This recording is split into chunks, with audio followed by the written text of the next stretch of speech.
Ebanghelyo ni San Lucas, Kapitulo 21, tayo po ay magpasimulang magbasa sa talatang 29 hanggang 36.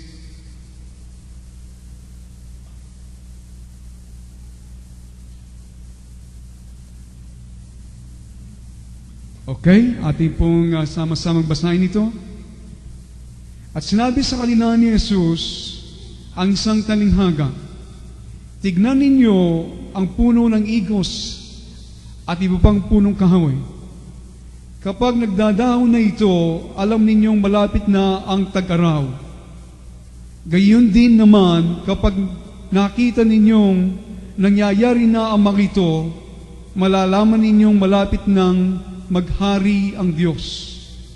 Tandaan ninyo, magaganap ang lahat ng ito bago mamatay ang lahat ng taong nabubuhay sa ngayon. Mawawala ang langit at ang lupa, ngunit ang mga salita ko'y hindi magkakabulang.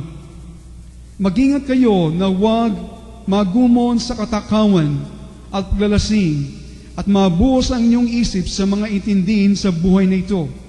Baka abutan kayo ng araw na iyon na hindi handa, sapagkat dating iyon nang hindi inaasahan ng tao sa buong daigdig.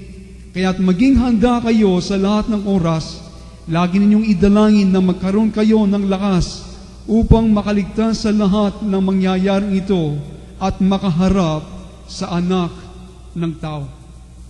So maging ito mga kaibigan, pag-usapan po natin ang paghahanda. How to prepare for judgments.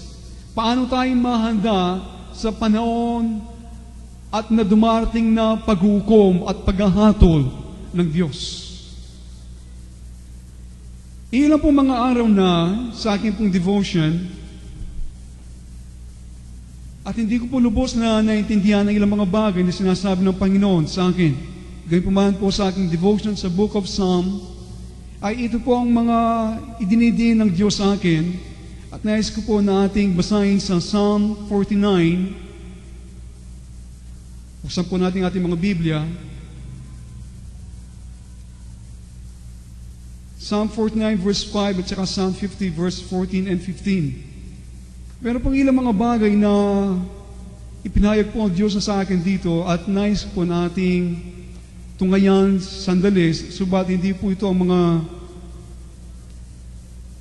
Psalm 49 verse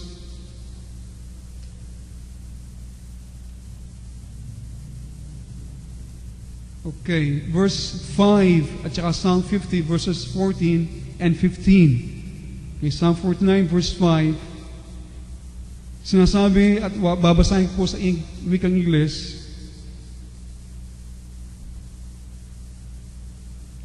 "Why should I fear in times of trouble,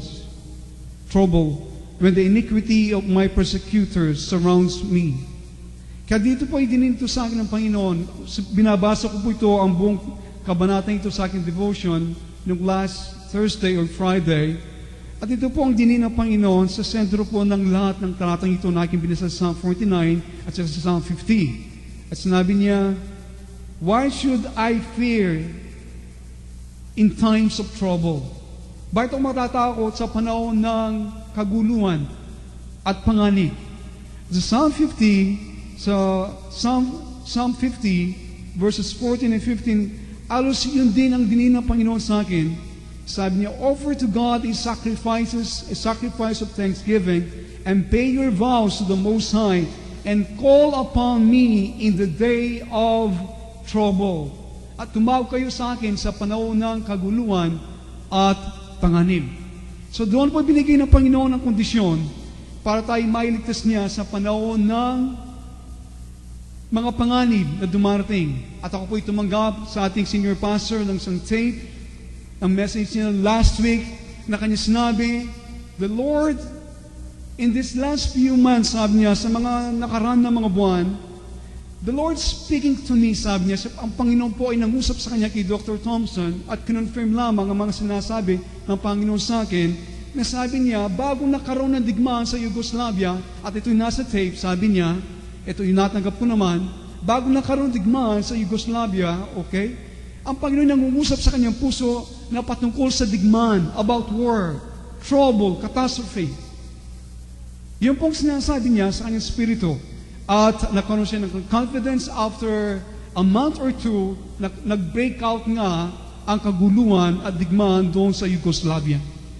So, the Lord is speaking to us about war, digmaan. At ito po yung nangyari, sabi niya, sa kanyang panalangin na maraming beses habang siya ay nananalangin. At ito rin po ang ating nadidinig. At sabi niya sa kanyang sariling bansa, ito po kanyang sinabi, it seems their country is due for judgment. Ang kanilang bansang Amerika ay patungo sa isang paghukom at paghahatol ng Diyos. Kabang bansa makapangyarihan ito na halos ang lahat ng mga bagay sa buong sanglibutan ay nakadepende, nakatingin sa kanila, alam po natin ang bansang ito ay makapangyarihan at halos ang kanilang pananalapi ay halos nagagamit sa buong sanglibutan. Tayo po nandito sa Asia, sa ayon natin sa gusto tayong madadawit. Hindi ba? Madadawit ang marami. So, hindi lang ang paghahatol na dumating sa kanilang bansa, kundi lahat ng mga bansa sa buong sanglibutan, sa aking pananaw, ay madadawit sa ganitong paghahatol ng Diyos. So sa umaga ito, nais ko na ating pag-usapan kung ano ang dapat natin gawin sa mga paghukom na dumarating sa buong sanglibutan, and particularly in this nation, sa ating bansa at sa bansang Amerika. Sapagat alam natin, merong implikasyon ito sa ating mga buhay. So we have to make preparation. Ito na paulit-ulit na aking sinasabi. Kailangan tayong gumawa ng mga paghahanda. At dito po, meron tayong nilista na 10 bagay na paghahanda. 10 things for preparations. Isusulat ko po yan sa overhead. Subalit, hindi po natin matutungwayan ang lahat ng ito. Subalit, ang mga bagay na mga paghahandang ito ay mga practical at lagi nyo nadidinig. Subalit, ito ay mahalaga na dapat nating muling malaman. So, ito po ang ating kalagayan. Siguro sinasabi ng marami, Pastor, magandang kalagayan ng ating kapaligiran. Ang political aspects ng buong sanglibutan, maliban sa Kosovo o sa Yugoslavia, ay magulo. Pero ang prospect ay halos maganda. Pero alam po ninyo, kung ating titignan ng mga pahayagan po, sa natural, it is not good. Hindi po mabuti. Ngayon pa lamang, ito po'y confirmation, no? Nung Inquirer, ay binasa ko po yung issue during last Saturday or Friday, hindi ko nakakamali, ang Russia, okay, nagbibigay ng current events, siya pong number 1 exporter ngayon ng mga kagamitan pandigma. At yung po kanyang gross income sa kanyang pag-export po ng mga kagamitan pandigma is more than $6 billion. Sa iba't ibang mga bansa na kanilang ibinebenta ang mga pandaigdig o mga kagamitan pandigma. So mga kaibigan, alam natin ang mga bagay nito. Kaya sa natural po sa atin nakikita, it is not good. And we have many reasons. At sa akin po nakikita, ang ating bansa at ilang mga bansa kahit na ang Amerika ay hindi po handa sa mga bagay na dumarating. Dahil po ngayon, kung hindi po nabalitaan, ang ABM Treaty, ito po ang anti-ballistic missiles. Opo? Ang mga missiles na ito ay kargado ng mga nuclear arms. Pumasok po ang Amerika sa ilang mga bansa at ang ABM treaty ito, merong ilang mga bansa ngayon na ayon ng Amerika na meron pong kakayahan, capable po sila na makarating sa ibang mga bansa ang mga nuclear weapons na ang mga bansang ito ay dumarating at makaya nilang parating sa iba't ibang mga bansa. At sa pamagitan po ng ABM treaty ito, na-disarm po ang Amerika. And we know also from the Bible, and when a country is sinning, okay, magkakaroon po ng problema. Ang Amerika po, nandiyan ang lahat ng kasalanan, lalo na din sa ating bansa. Kapag ang sa bansa ay nakakasala, tiyak, mayroong problema darating. We can see the increase of gambling and other things, so we know we are in for it. Di ba? Sa ating lang po dito, laganap ang sugal. Ganun din po sa Amerika. So I want to talk to you about today is what to do about it. Ano pong dapat natin gawin? things you can do about it. Marami po tayong mga bagay na dapat gawin so that you can save yourself and your loved ones. Para po maligtas natin ang ating mga sarili at ang ating maligtas ang buhay po ng ating mga minamahal. At tayo po ay iingatan ng Panginoon at ang ating mga minamahal sa buhay, no matter what happens. Ito po ang pangako ng Diyos. Iingatan po tayo ng Panginoon. Ano man ang mangyari. Listen, ano man mangyari, ito po mga panahon na ating pinag-aaralan, gaya ng Psalm 91, Psalm 34, Psalm 37, a Psalm of Protection, mga nandyan na sinabi ko sa inyo na isulat nyo sa inyong mga dingding. Yan po yung mga pangako. Ito po mga panahon na tayo po ay ililigtas ng Panginoon, ang ating mga mahal sa buhay, providing, listen, kung may kondisyon po, we are doing what we're supposed to do. Ginagawa natin ang dapat natin ginagawa. Sino po naniniwala doon? Okay. If we are a casual Christian, kung tayo po ay hindi pirmihan ng mga Kristiyano, we don't have that assurance. Wala tayong katiyakan sa pag-iingat ng Diyos. Sana po dito sa Jesus Cares, hindi po kayo casual, nominal Christian. Hindi kayo moody. Okay? Sa oras naman ang gusto nyo mag-attend, alam po ninyo, tayo po ay dumating na sa ganitong panahon na seryoso na talaga. At nasa inyo po, ligtasin ninyo ang inyong mga sarili at inyong buong sambayan, nasa inyo. This is the time of preparation. So, we will think about this. So we just read, for example po, in verse 34, sinasabi ng Panginoon, that the Lord, okay, this is very important, He does not accent dito po a gross sin. Gaya po ng murder, hindi po dinidin dito ng Panginoon. Sa verse 34, yung napakaling kasalanan. Ang kanyang dinidin sa ating masasabi, ang iniisip po natin dito ng mga malaking kasalanan, gaya po ng pagpatay, okay? Okay? Hindi po itong dinidin ng Panginoon. Ang kanya po dinidin dito sa verse 34, stresses, dissipation, drunkenness, and that will include entertainment and the anxiety of life. Ito po dinidin ng Panginoon na magumod ka sa katakawan, sa paglalasing, at mabuhos ang inyong isip sa mga intindin sa buhay na ito. See? Hindi po gross sin ito eh. Hindi po malalaking kasalanan nito eh. Pero alam po ninyo, ang mga bagay nito nagnanakaw para tayo hindi may handa sa buhay na ito. At sa akin napansin, sa lahat ng gawain Kristiyano, okay, nagumo sa katakawan. Ito ay mga kasalanan ng mga, may aking masasabi na labis-labis ba sa buhay? Yung mga maraming mga ginagawa. Nandiyan po kayo? Sa paglalasing, kasama na po dito ang pita ng laman. At yung mabuhos ang inyong isip sa mga intindihin sa buhay na ito. Doon lang umiikot ang inyong buhay at pag-iisip. See? Ang mga bagay ito na kasi sinabi, hindi naman talaga kasalanan eh. Okay? Ito pong katangian ng marami sa atin bilang mga Pilipino. Alam po ninyo, marami mga bagay na tinatangkilik natin, marami mga bagay na inaasam-asam natin na makamtan. Kaya the more things we have, the more anxieties we have, hindi ba? The more things na ating makuha, the more things naman lalo lumalaki ang ating pag-aalala. Hindi ba? Ang ating pagkabalisa. Kesa sa mga ibang mga tao na kukunti lang mga bagay na kanana sa kanila, hindi ba? Halimbawa po, kung isa lang ang iyong sapatos, wala ka ng problema manalain kung anong sapatos na susuot mo. Hindi ba? Kung anong damit na isusuot mo, pagbukas mo ganoon, kung ilan lang mga suot mo, hindi ka na manalalain, hindi ka na problema. Nandiyan ba kayo? So mga kaibigan, so dissipation and drunkenness and anxiety, ang tinutukoy po nito ay sana hindi tayo mabilang sa mga ganito. Because sa aking pong palagay, ngayon pong nangyayari ngayon sa Kosovo, ang mga ethnic nagbabalik sa kanilang mga kanya-kanya mga tahanan. Wala pa silang problema sa mga bagay dito, hindi ba? Na mayroong labis-labis na ganito. Sa pag-aalala. Kaya mga kaibigan, ang tinutukoy po dito ng Panginoon ay ang pag-aalala na dumarating katulad ng araw ni Noe in the days of Noah. Ang kanyang binabanggit dito.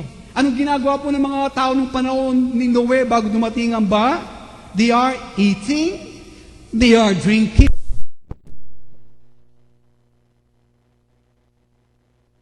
They are eating, they are drinking, they are marrying and giving in marriage. See? Sa totohanan po, wala na masama dito. Masama bang kumakain? Hindi po. Masama bang umiinom ng tubig? O naman. Hindi po.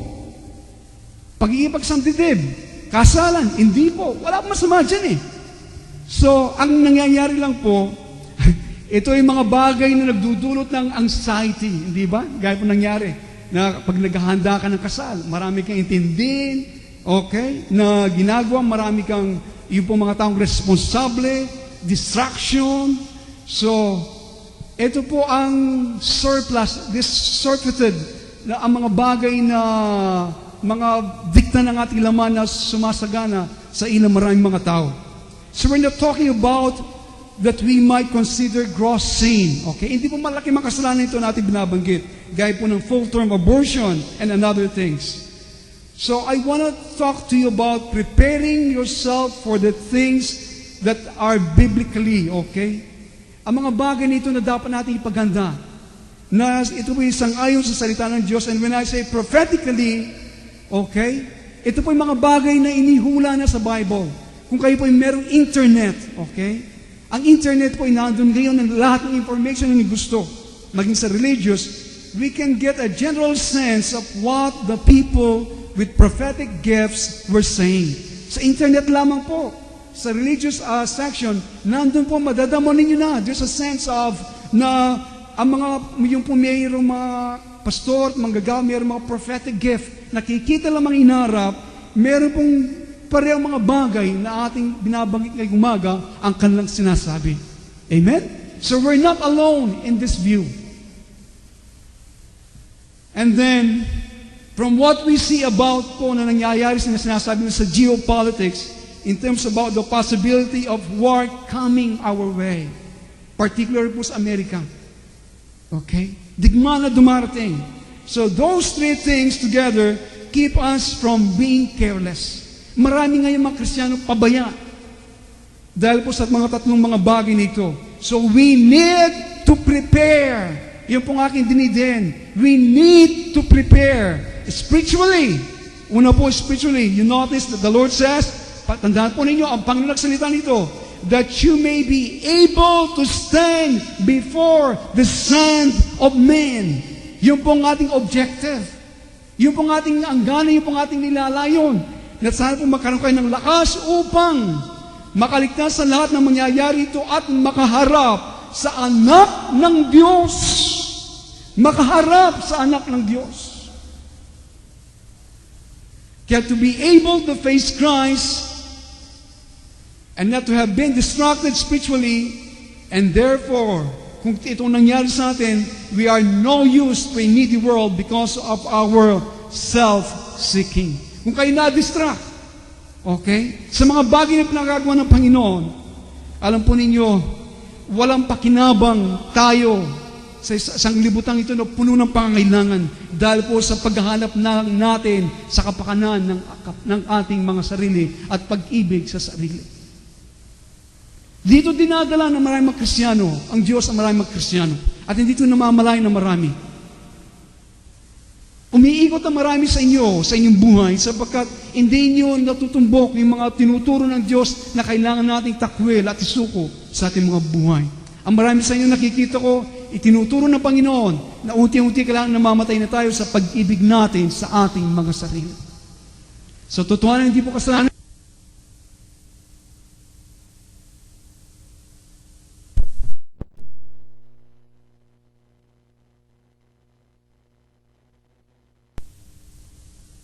Pero, upang ang Diyos, ang kanyang kalooban ng ating maging kalooban, ang kanyang pagnanasa, ang ating pagnanasa, kailangan tayong mamatay sa bagay nito. Amen? So, 10 things of preparations. 10 bagay na paghahanda. Okay, bago po natin tungayan yung una, sa Psalm 4:8 sinasabi, I will lie down and sleep in peace, for you alone, O Lord, make me dwell in safety. Payapa akong hihiga at gayon din matutulog sa Ikaw, Panginoon, ang nangangalaga sa akin. Yan ang kailangan natin sa mga panahon na darating. We need to know the Bible. Amen? Kailangan natin malaman ang ano sinasabi ng Biblia. We need to know what God had said. Kailangan natin malaman kung ano mga bagay na sinabi ng Panginoon at pangako. Ang mga tao po sa Inglaterra at iba pong mga bansa na nakaranas po ng mga pabobomba, tayo nakaranas ng pagbobomba dito sa ating bansa noong Second World War, at mga catastrophes, kanila pong natutunan at naranasan ang katapatan po ng Diyos kung paano mag-ingat sa kanila. Gaya po na kinasabi, hindi ba? Ang mga English soldier, meron po sila mga pamphlet na ganito, hindi ba? At nakasulat doon ang Psalm 91. As oras na po sila'y mahigan, nadadama nila ang kulog ng mga bobo na bumabaksak. Yun po nilalagay sa ilalim ng kanilang mga unan at ito ang pangako ng Diyos sa kanilang mga buhay. Kaya mga kaibigan, so let us think about the first one. What is the first preparation? Isulat po ninyo, itong unang paghahanda na dapat nating gawin. Set a time aside, a time for prayer each day. Set a time aside, a time for prayer each day. Sa susunod po, isusulat ko na sa transparency. Set a time aside, a time for prayer each day. Tayo po ay mag-isang tabi o magbukod ng oras sa bawat araw para magchismis ba? Pag-usapan ng buhay ng ibang mga tao? Magtampo? Ano po? Manalangin. So, ito po ang pinakamalaking problema natin. Marami sa atin nananakaw ang ating mga oras. Okay, this is one of our big problems. You need to face that. At kailangan ko rin yung harapan ito. So, ito pong isang bagay na dapat natin pagtagumpayan. Kung hindi po tayo, wala tayong oras para manalangin, okay? Tayo pong magiging kawawa. At alam po natin, marami po sa atin, we give assent, okay? Tayo po ay sumasangayon na kailangan tayong merong prayer closet, meron tayong oras para manalangin. We give assent to prayer, but we don't do it. Di ba? Alam natin, sumasangayon tayo na meron tayong prayer closet, kailangan tayong manalangin, pero hindi po natin ginagawa. Bakit po? Masyado tayong habalan. We're busy. I mean po, set aside each day to talk to the Lord, okay? Manalangin po tayo, maglaan tayo, magbuko tayo ng araw o oras para sa Panginoon. And not just get down for 15 minutes po, hindi lang 15 minutes, and tell Him all your needs, but to learn to take up the little prayer wheel. You learn when you pray, and you learn how to pray in the Spirit. Yan po nais ng Panginoon. Hindi lang tayo lumunan sa loob ng 15 minutos at sabihin natin sa Kanyang lahat ng ating gusto at mga idalangin natin, pangangailangan. Ang nais po ng Panginoon na tayo po sa ating pagpasok, alam natin na paikutin ang gulong ng Panginoon sa panalangin. Nadadama natin yung puso ng Panginoon. Tayo natututong manalangin at tayo natututong manalangin sa Espiritu, sa patnubay ng Espiritu. Nandiyan ba kayo? At natutunan mo na yung mga bagay na sa iyo na malabo, na matalinghaga, sa tulong ng Panginoon nagiging maliwanag sa oras ng panalangin. Kung hindi po natin nagagawa ito, ang panalangin po ay magiging very dry sa atin. Kung panalangin lang sabihin mo ang iyong kailangan, pagkatapos matulog ka na, no. Mangyayari po sa atin ang panalangin magiging tuyo dahil po ang Diyos ay invisible, hindi natin siya nakikita, hindi po siya nangungusap sa atin na audibly, gaya ng inyong nadidinig niyo ang kanyang tinig, hindi po ganito mangusap ang Panginoon. So when you got a million things to do, and we have a million things to do tayo pong lahat, marami tayong iniisip, pagkatapos tayo luluhod, pagkatapos mong mangyayari, we spend 15 minutes talking to the wall, hindi ba? 15 minutes, ang kinakausap mo, ang pader, kaya ang mangyayari po, magiging boring. Sabat alam mo lamang, 15 minutes, sabihin mo ang lahat ng pangangailangan, hindi mo napapaikot yung gulong ng panalangin sa patuloy buhay ng Panginoon. If nothing else, alam po ninyo, this is sinasabi na psychologically painful. So, ang mangyayari, we avoid it. Iniiwasan natin. We think na sinasabi natin, hindi ko kaya manalangin ngayon. Sapagkat, gaya na kinasabi, there are millions things to do. Sabi ng Panginoon, itong kailangan kong gawin, this is urgent. So, gusto ng Panginoon, alagaan kong mga bagay nito. I must take care of these things. That's the way we do. Hindi ba? Ganito tayo. Ganito po tayo kumikilos, nag-ooperate from pleasure and pain. Okay? Ganito tayo kumikilos kapag nagdudulot ng kasiyan o mga habdi. So, marami po sa atin, of course, we do things we enjoy, hindi ba? Ginagawa natin mga bagay na tayo po nag-enjoy. So, if you got to learn to enjoy prayer, and when you do, kapag nag-enjoy na po kayo sa inyong oras ng panalangin, ay inyo po masusumpungan, it's a two-way thing, hindi ba? Ang panalangin ay isa pong dalawang pamamaraan yan eh. As you learn to pray, you get hooked in prayer po. Malululong ka po sa panalangin kapag natuto ko ng manalangin. And you'll find that God is not only answering your prayer, but He is visiting you while you pray. Iyon po mangyayari. Binibisita ka niya habang ikaw ay nanalangin. So, magiging masaya. It will become fun for us. Becomes enjoyable. And you look forward to it. Inaasa mo sa muna ito kapag natuto ka ng manalangin. Until you do, hanggang hindi ka po nakaranas ng ganito, alam po ninyo, hindi ka gano'ng mag-enjoy sa iyong panalangin. So, when you start, ang aking po sanang bilin, kapag kayo nagpasimula, 5 minutes, kapag sa pasimula po, ang 5 minutes para bagang isang oras na eh. Lagi kayo nakatingin. Nakatingin kayo sa pader, dumalang 5 minutos, sa mga bagong nanalangin, iyon po isang oras na. Okay, at sasabihin mo, nagdaan ng isang oras, 5 minutes pa lamang, ano? Nandiyan ba kayo? Pero kapag po tayo nasanay na manalangin, an hour is nothing. Kapag po nasanay ka ng manalangin, ang isang oras po ay walang kabuluhan. And some of you, alam ko po na ang oras natin talagang bilang, okay? Hectic. Constrained tayo.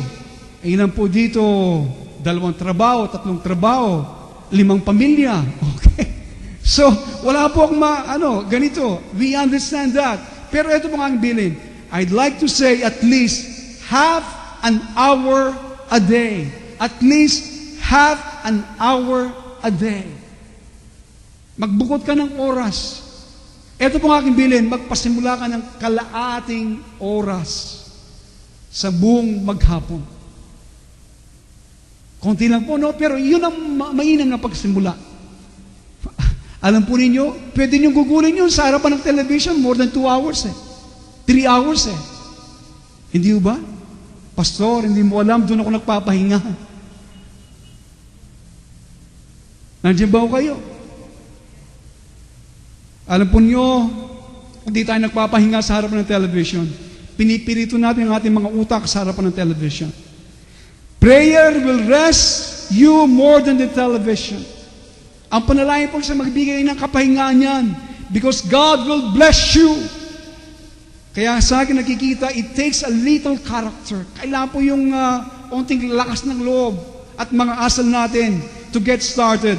Okay? Sa oras, hindi nyo po alam, sa oras na tayo po'y lumod, God will come. God will bless you. Nandiyan ba kayo? At sana po, ma-hook up tayo dito. Malulong tayo dito. But, kapag tayo po'y nasasanay ng ganito, it may be 2 or 3 months when God will test you. Okay? Susubukan ka po ng Panginoon kapag natuto ko na Nung nalalay ka 2 or 3 months, natuto ko na, masanay ka na, God will test you if you mean business sa iyong panalangin. Amen? Nandiyan ba kayo? But eventually, you'll get through. Kapag tayo natuto, nakita ng Diyos, seryoso ka sa iyong pakikipag-ulayan mo, sa iyong relasyon sa Kanya, sa panalangin, alam po ninyo, you will get through. Ang meaning maabot mo. itataguyod ka ng Panginoon, dadal ka niya doon sa nais niyang kalagayan. And the way you're touching God, alam po ninyo, and when you do, inyo pong maunawan ang mga bagay nito ay kakaiba sa mga ating masasabi sa mga liturgical na mga panalangin natin. Yung mga paulit-ulit natin mga panalangin. Nandiyan ba kayo? Amen? It's enjoyable kapag nakikita na natin mga bagay nito nangyayari sa atin. Kapag nag-enjoy ka na sa panalangin, ang gagawin mo pa, mangyayari po, ikakat mo, iiwasan mo ang ilang mga bagay so that you can get out to pray. Kaya ba gumawa ng ganito mga bagay? Kailangan kong iwasan to. I-sacrifice ko to para ako'y makaroon ng panahon para sa aking Diyos. Sapagat you enjoy prayer. You salves when you pray. And of course, there are people with a real ministry of prayer. Meron po mga tao talaga mga Kristiyano. Merong mga ministeryo sa panalangin. They can have time to pray for 2 or 3 hours. Nothing to them. 2-3 oras, pwede po sila manalangin. Yung mga tao meron po ministeryo sa panalangin. Sa kanila po, walang kwenta ito. Because God is with them. And that's the enjoyable time of the day for them. Pero sa atin po, realistically, okay? Sa makatotohanan lamang, sa atin po ay mahirap. Kaya ang akin lang pakiusap, okay? At least half hour each day. If you don't spend, or I don't spend at least half hour a day, a real prayer before God, we may not make it. We may not make it when things heat up. Hindi po natin makakayanan kapag ang mga bagay na umiinit na, tumitindi na. Nandiyan ba kayo? Tumitindi na. Tignan lang po natin yung pahayagan ngayon. Habang po tayo tumatanda, habang binabasa mo ang pahayagan, ang mangyayari po, you can read between the lines. You can see the monkey business mo nangyayari ngayon sa politics, okay?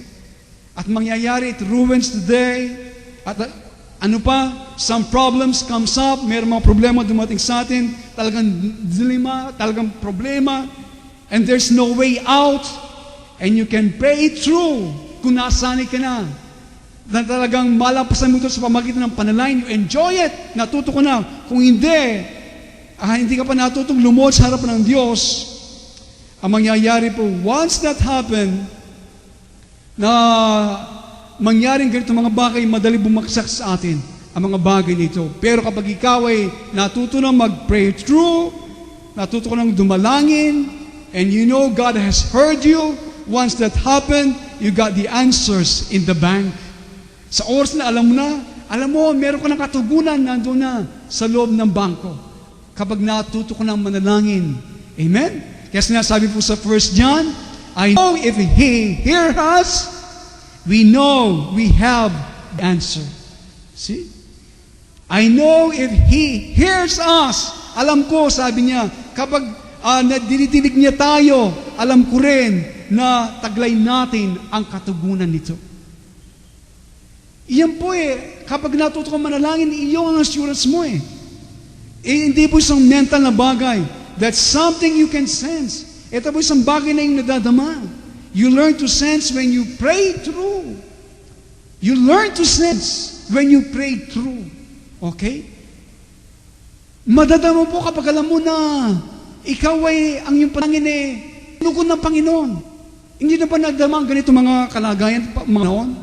You learn to sense. At alam mo na meron ka ng pera sa bangko, so to speak, okay? It has certain as if na yung bagay na dinalangin mo nangyari sa iyong harapan. See? Sa harapan mo, palagay mo, sa isip mo, nangyari na. When you pray through. Amen? O ilang nga How can you pray through? Kung hindi ka nga nalalangin. So it always comes to pass when you pray through. Not always within 5 minutes, no? Alam mo na nalangin ka ngayon, nakapag-pray through ka. Hindi na mangyayari within 5 minutes. Okay? Because we have been disarmed, sinasabi,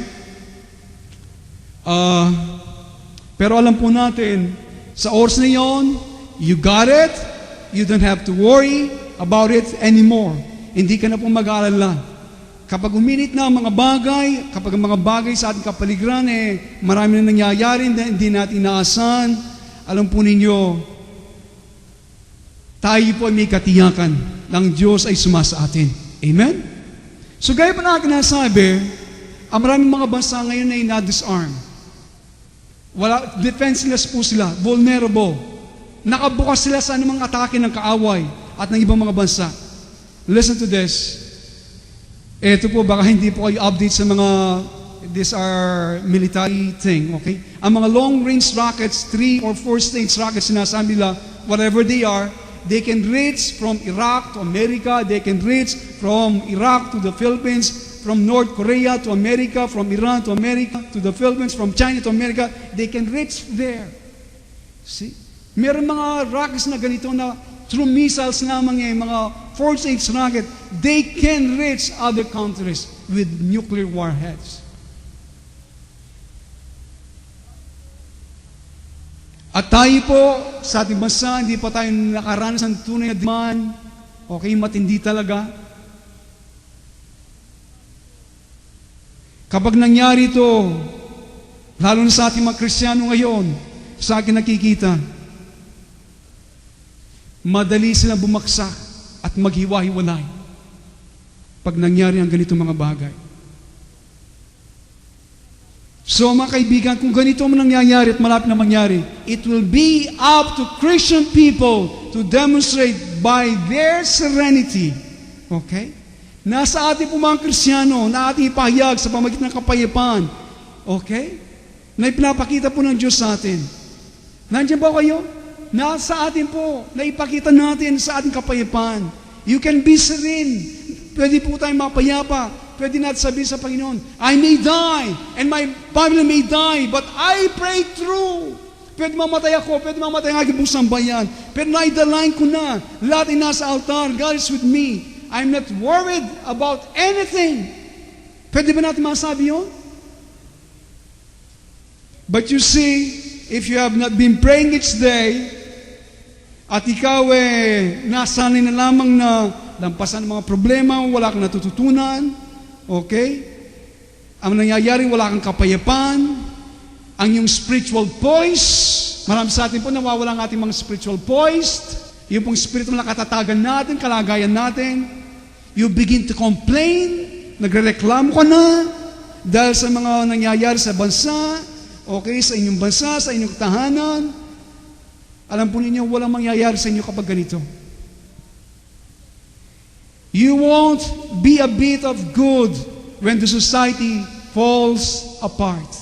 Hindi ka magiging pakipakinabang kapag ang lipunan ay unti-unti nang bumagsak at mawasak. You won't be a testimony of God's faithfulness. Hindi ka magiging patutuo ng katapatan ng Diyos. And so one of the really big preparation is to train yourself now. Isanay mo na ang iyong sarili. Ito pong malaking paghahanda na dapat natin gawin. Pastor, hindi mo alam ang aking buhay. Wala akong oras. Alam po ninyo, kung wala po tayong oras, ask God for time. Hilingin mo ang Diyos na bigyan ka ng oras. Nandiyan ba kayo? Sana sabihin natin, Panginoon, kailangan ako magkaroon ng kalahating oras lamang. Etong pasimula sana. Sabihin mo sa Kanya. We all assent to that, hindi ba? Sumasangayin po kayo, hindi ba? Na magkaroon ng oras na panalangin. Kahit na kalahating oras lamang sa buong maghapon. Kayo ba sumasangayon? Kayo ba sumasangayon? Praise God for that. Pero ano po ninyo?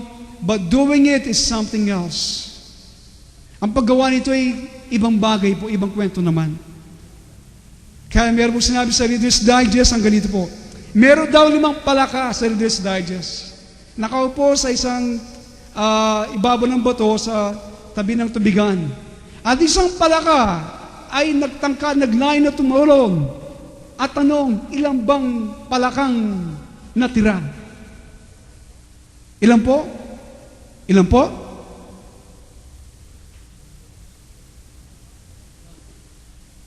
Lima kay Brother Bong. Yun po, ilan? 5. Okay? Yung isa naglayon na tumalon. Ilan po ang natira? 5 kay Pastor Ariel. Kayo po ay ilan? Ha? 5. Very good. Sister Tess, 5? Bakit po? Nagtangka lang eh. Naglayo lang eh. Nagbalak lang eh. Ibig sabihin, hindi pa siya tumalong sa tubig. Nandun pa sa ibabaw ng bato. Kaya mga kaibigan, tayo, we give assent to prayer. Tayo sumasaya ngayon sa panalangin. Pero alam po ninyo, mga kaibigan, it's one thing to intend to do something and it's another thing to do it.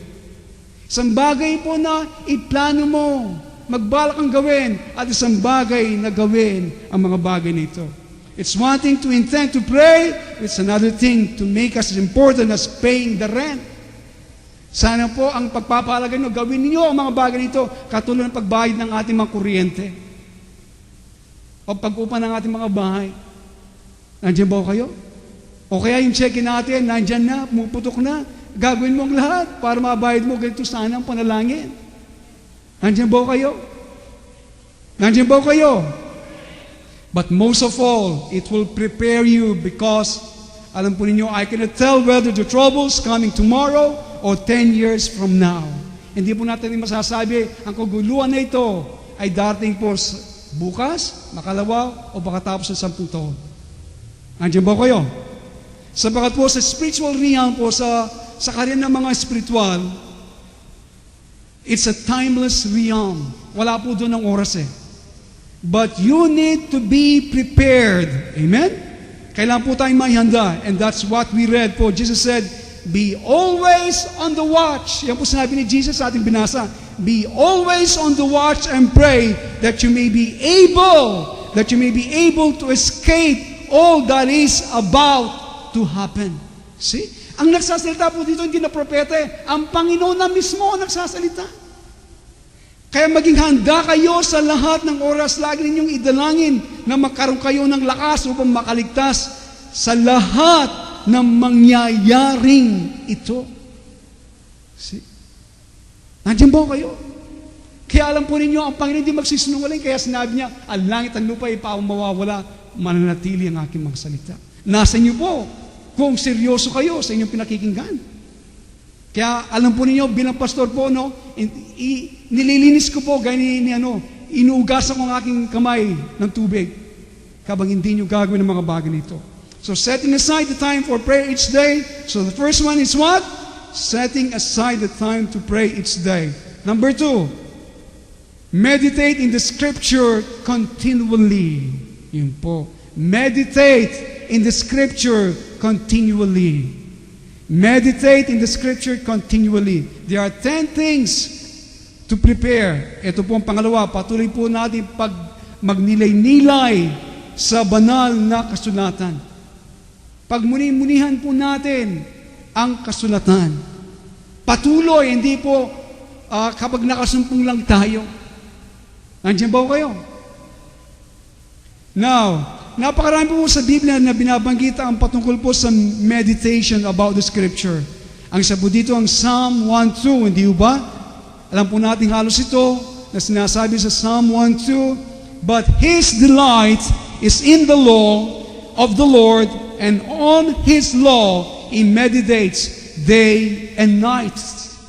Kundi ang kanyang kasayan ay nasa kautusan ng Panginoon, at sa kautusan niya nagbubulay-bulay siya araw at gabi. Amen? Now, people say po, minsan sinasabi ng mga tao, sa English, tayo na po salamat. Kasi po sa English, napakaraming translasyon, napakahirap unawan. At ngayon po, wala tayong dahilan na hindi ko maintindihan ang binabasa ko. Nandiyan po, simpleng silence sa Tagalog. Merong King James sa Tagalog, merong simpleng silence sa Tagalog. Kaya wala na pong dahilan. Ang iba ay merong mga Bible sa kanilang mga bahay, 6. Kapag nakalimutan sila sa church, nakukuha pa. Pero hindi naman binabasa, nag-aalikabok pa. Nandiyan ba kayo? Kaya alam po niyo, kailangan natin basahin ang Bible. At tayo pagpapalain ng Panginoon. Joshua chapter 1 verse 8. It's something we need today. Ito mo isang bagay na kailangan natin sa oras na ito. Sapagat po, napakarami ngayon at napangaral po sa mga sa mga pulpito, mga traditional. And the people are not reading their Bible. At marami nga hindi binabasa ang kanilang Bible. Okay? Ang aking po sanang bilin dito sa loob ng church, meron tayong isang katuruan na binigyan sa atin ng Diyos. At sana kung kayo po ay merong ibang katuruan, huwag niyo pong ipili sa ibang ating mga kapatid. Kung yan po ang conviction ninyo, okay, itago po ninyo, ang Diyos po ang siyang magpapahayag niya balang araw.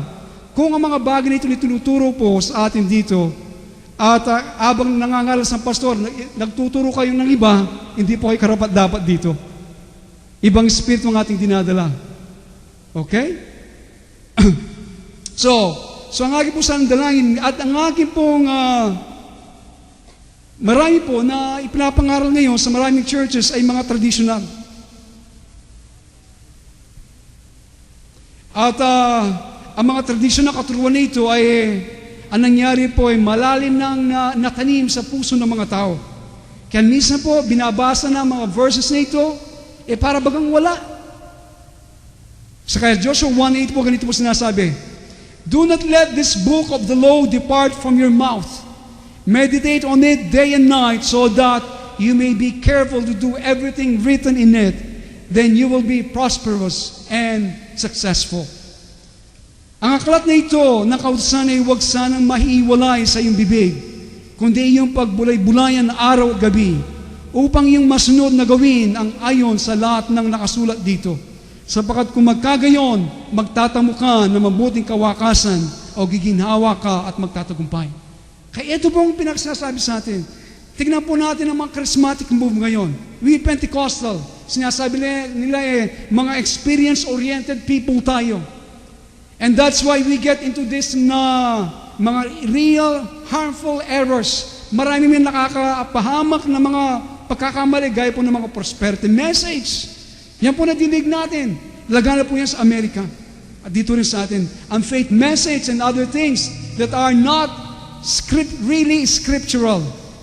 Gaya din po ng the Lord is coming to take His bride. The Lord is coming to take His waiting bride to heaven. See? Ang ganito po madidinig mo. Ang Panginoon ay kukunin ang kanyang naghihintay na babaeng pakakasalan at dadalhin sa langit. This is not scriptural. Hindi po sang-ayon sa Biblia yun. Ang tradisyon po ito ay na-ingrain, natanim masyado sa puso ng maraming mga Kristiyano. At hindi po sila magbabother na tignan kung ito po ay nasa Bible o wala. Kaya, lagi na lang nadidinig sa maraming mga pulpit, ang nangyari, it alters, it changes their ability po na maunawan kung ano ang nakasulat. We cannot see it. We look at the verse just like na para bagang wala doon ang ating binabasa. Because we heard it so much sa ating tansye, totoo na kapag lagi mo nadidinig. Nandiyan ba kayo? So if you say something long enough and hear it enough, you assume that it is true. Di ba? Kapag lagi mo nadidinig, sa palagay mo, yun ay tama. So, God wants us to take at least a verse a day. Okay, ito po nais ng Panginoon. Sana, ang nais po ng Diyos, meron tayong kunin, kahit po isang talata. Okay? And must have time when you have your devotional reading. If you have read 3 or 4 pages a day, you get through the Bible handily in a year. But in addition to that, it's helpful to have a verse or two to meditate. Ako po meron akong plano, meron akong system sa aking pong pag-aaral sa Biblia. Okay? At meron po akong nilagay sa computer, meron po ako doon, may binigay sa akin, araw-araw kung binabasa ko, at nasusulat ko yung mga devotion ko doon, at yung mga insight na binibigyan ng Panginoon. Pero, lagi na po na akin nabasa sa inyo, no? Yung Psalm 49 and 50, meron isang verse o dalawang verse na dinidiin ng Panginoon na I meditate upon it. Gaya po na akin nasabi na about trouble that is about to come. See? At meron pa doon na sinasabi, ililigtas kita. If, sabi po sa Psalm 50, if, sabi niya, you will offer the sacrifice of thanksgiving and you will fulfill your vows. Kung gagawin mo yung mga pinangako mo, then I will save you in the times of trouble. See? Iyon po ang pinagnilay-nilayan ko pa ulit-ulit. At pagkatapos kinonfirm sa isang message ng ating senior pastor. So, ganun po dapat tayo. You pray, you read the Bible, three pages a day, alam po niyo, within 1 year, mababasa ninyo. Nandiyan ba kayo? Nandiyan ba kayo? Honestly po, maraming mga Kristiyano, siguro, maraming Kristiyano dito. Alam ba natin yung pagkakaiba ng Ark of the Covenant and Noah's Ark? Alam ba natin pagkakaiba? Alam ba natin yung 12 disciple ni Jesus? Ang kanilang mga pangalan. Alam ba na natin kung anong salvation? Meron ba tayong alam na talata sa Bible? See? So alam po ninyo, kumuha kayo ng anong translasyon, sit down and take time to read it. Kaya po sinasabi ni Dr. Thompson marami. Yung ark, hindi nila nalalaman anong pagkakaiba. Alam ba niya natin yung Ark of the Covenant and yung Noah's Ark? Kung hanggang ngayon di po natin alam yon, kahabag-habag po tayo. It's important, okay? Kailangan po natin ito malaman in the days to come, sa mga panahon at sa mga araw na dumarating, what the Bible says. Kung ano po sinasabi ng Biblia.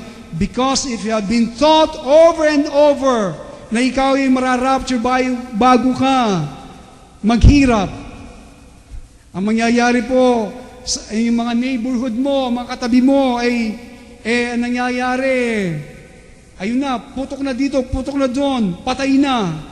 Ang mga katabi-tabi mo, hindi po mo paalam ang nangyayari. At sinasabi mo, siguro na late ang rapture. But if you read the Bible, it tells you how to prepare yourself. It tells you how to prepare yourself if you're reading the Bible. Tigo pa po, Ken.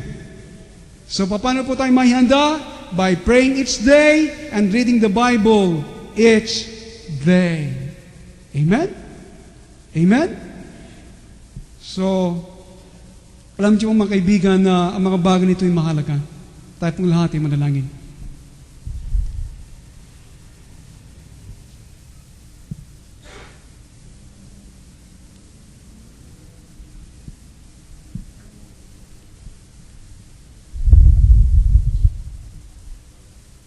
Hayaan po ninyo na ang mga bagay nito ay matanim sa ating mga puso.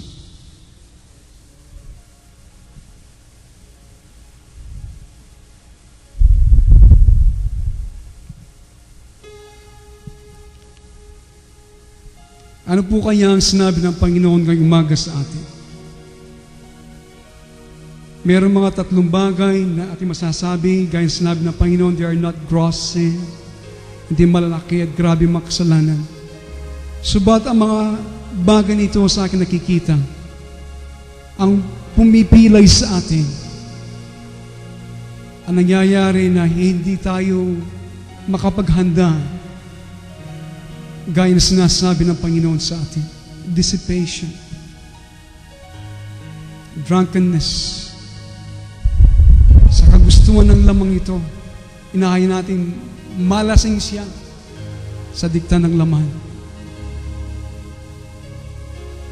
At binubuhos natin ang ating buong pag-iisip sa mga intindihin ng buhay nito. Panginoon, ngayong umaga, pakiusap ko po, kahabagan niyo po kami. Kaya ganito ang nagiging asal ng marami, Panginoon. Naging ganito ang kanilang mga asa. Ang mga bagay nito ay ewan ko po, Panginoon, but ayaw pumasok ang ilang mga bagay nito sa marami sa amin. Kahabagan niyo po kami ngayong umaga bilang sa iglesia. Kahabagan niyo kami, Panginoon. Maawa po kayo.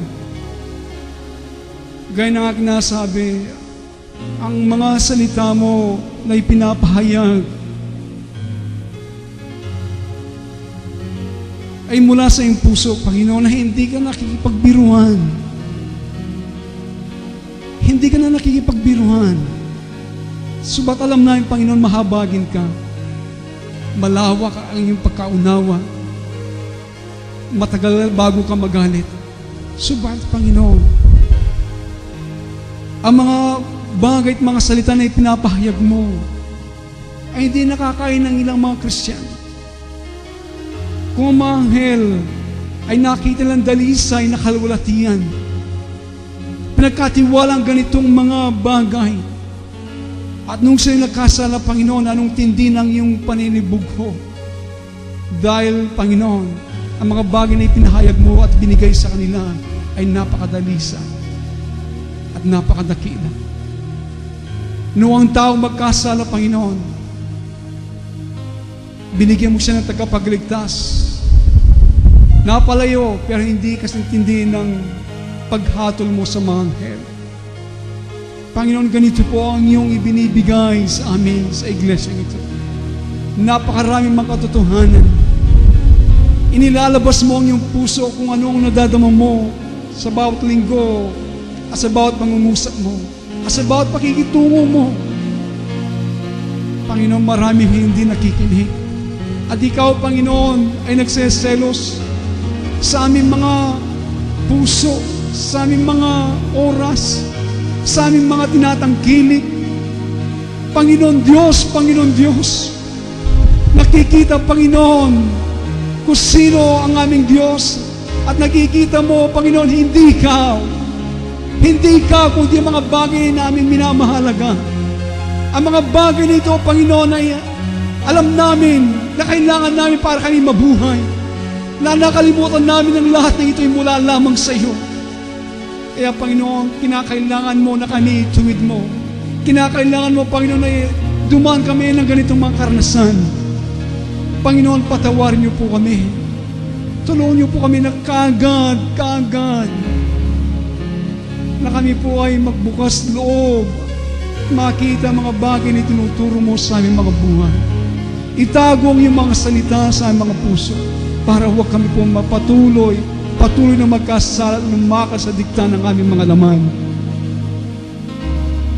Panginoon, kahabagan niyo po ang bawat isa sa amin. Laki kong dalangin na sa bawat sambahayan, Panginoon, na dumadalo dito, na maging matatag, maging matibay, magpasakop, mahalin ka sa anong bagay. Panginoon, ang aking pusang dalangin na ito ay sana magkaroon ng katuparan, magkaroon ng pagnanasa sa kanilang mga puso. Kaya sa oras na ito, Panginoon, nagpapakumbaba po kami. Ang mga bagay na ito na dumarating ay tiyak na magaganap. Ang paghahatol sa bansang ito at sa maraming mga bansang nagkakasala laban sa iyo, lumalaganap ang kasalanan. At alam namin, Panginoon, kapag ito nangyayari, sa lahat ng tumatawag at nagpapatuloy sa iyo, ang biyaya mo naman ay sumasagana higit pa sa kasalanan. Subat kami nagiging casual Christian lamang, hindi pirmihan, pasumpong-sumpong, kung gusto lang namin. Panginoon, kahabagan mo ang ganito mga asal, ang ganito mga pananaw ng maraming mga Kristiyano dito sa Angeles at lalo na, Panginoon, sa iglesia nito. Panginoon, dumating ka sa iyong sariling pamamaraan. Kung ang hatol ang gusto mo, Panginoon, nawa dumating, maituwid lamang kami at kami maitama ang aming landas. Anong gusto mo, Panginoon? Ngayon ay aking dalangin na gawin mo ang nais mo sa bawat sambahayan na aming kinabibilangan. Kaya, Panginoon, tulungan mo ang bawat isa ngayong umaga na sana ang mga paghandang ito na aming pinag-aaralan ay hindi lang magplanong gawin, Panginoon, o magtangkang gawin, kundi, Panginoon, gawin ito, Panginoon, para bagang, o Diyos, hindi ka mamamatay namin, talagang ka mamamatay namin, Panginoon, kung hindi namin magawa. Kaya tulungan niyo po ang bawat isa ngayong umaga sa lahat na makikinig sa tape na ito. Tulungan mo ang bawat isa Tulungan mo ang bawat isa, kahabagan mo. Kaya mga kaibigan at mga magulang, ibinigay po ng Diyos ang ilang mga bagay na paghahanda na dapat natin gawin. Sabihin ninyo sa inyong mga puso, sa inyong mga sarili, meron bang mga balakid pa na nandyan na hindi natin nagagawa ang mga bagay na ito ng paghahanda na nais gawin at nais na ipagawa ng Panginoon sa atin?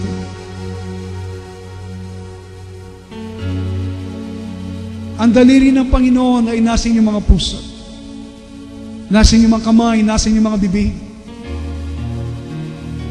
Itinuturo niya ngayong umagang ito ang mga bagay, nagiging balakid, nagiging hadlang. Sabi niya, watch and pray. Watch and pray. Para kayo makaligtas sa mga bagay na mangyayari ito. At ang hangganan kung saan niya tayo nais marating, makaharap tayo sa anak ng tao. Kaya o Diyos, ngayong umaga, ugasin niyo po ang aming mga pagkukulang at mga pagkakamali. Ugasin niyo po, Panginoon. Sa pamagitan ng dugo ni Kristo, patawarin niyo po kami. Sa oras nito, sa iyong biyaya, tulungan niyo po kami, O Diyos, sa mga bagay nito na iyong ipahayag ay naitago namin sa aming mga puso at magawa. Tulungan niyo kami, Panginoon. Hindi na nagkaroon kami ng intensyon at sumang-ayon kami, kundi gawin sa iyong biyaya ang mga ito. Kaya, O Diyos, pagpalain mo ang bawat isa sa pangalan ni Kristo naming tagapagligtas. Tayo pong lahat ay tumayo. Hallelujah. Let's worship the Lord. Worship Him.